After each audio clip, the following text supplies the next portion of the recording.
नमस्ते शारदे देवी काश्मीरपुरवासिनी त्वामहं प्रार्थये नित्यं विद्याबुद्धिं च देहि मे या श्रद्धा धारणामेव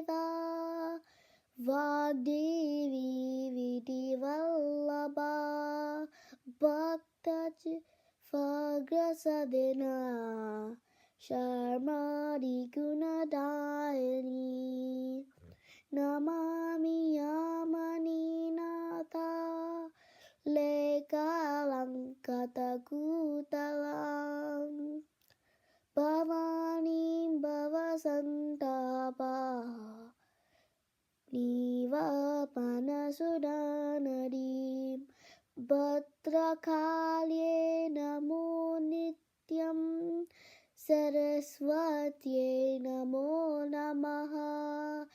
वेदावेदाङ्गवेदान्त विद्यास्तानीं य एव च ब्रह्मस्वरूपा परमा ज्योतिरूपसनातनी सर्वविद्यादिदेवी तस्यै वाण्यै नमो नमः यया विना जगत्सर्वं शश्वजीवन्मृतं भवेत् ज्ञानादिदेव्या तस्यै वाण्यै नमो नमः यया विना जगत्सर्वं मुक्तमुन्मातवत् सदा